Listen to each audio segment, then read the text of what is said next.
I think that Zionism is embedded. It's a very important force at the New York Times. And what I mean by that is some degree of commitment to the idea of the need for a Jewish state and the need to preserve a Jewish state in Israel.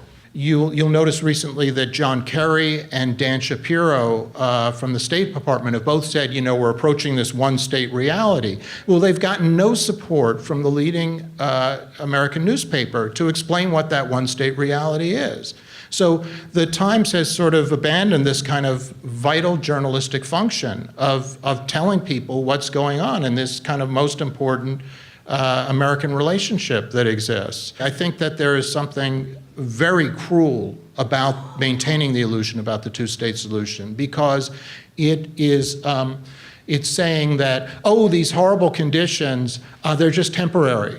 These people, 5 million, people under some form of apartheid or ghettoization, in Gaza, in a prison.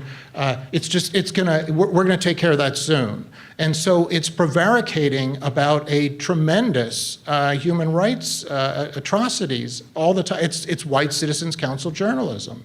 And if you think about the great Jewish seer Rabbi Hillel, who said, if not now, when? This is a situation which demands, if not now, when? And the position of the Times is kind of whenever. I'm one of the American Jews who is in this in the conference today, and in my parochial capacity, I would just have to acknowledge that Zionism comes out of the Jewish community. It was an answer to Jewish persecution in Europe, and was embraced by the world, or the Western world, the colonial world, as a solution of the Jewish question of Europe, because of the unending,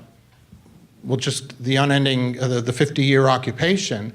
We're seeing, even inside the Jewish community, some questioning of this ideology. There's also a war for the soul of Judaism right now. Whether this is a religious conflict or not, I'm not getting into that, but to the degree that the Jewish community, American Jewish community, including large parts of the New York Times itself, where Jews of my generation are working in great number, to the extent that the American Jewish community embraced this ideology and married this ideology and saw it as a deliverance ideology. That's something that is now beginning to come undone among younger Jews. I think the great things about this conference that it has brought together so many diverse perspectives: American interest, Israelis, left-wing, Palestinian solidarity people, and anti-Zionist Jews as well.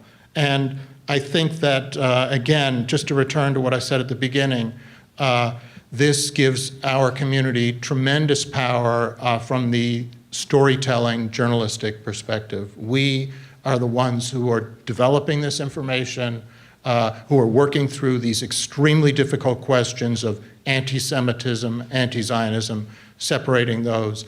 We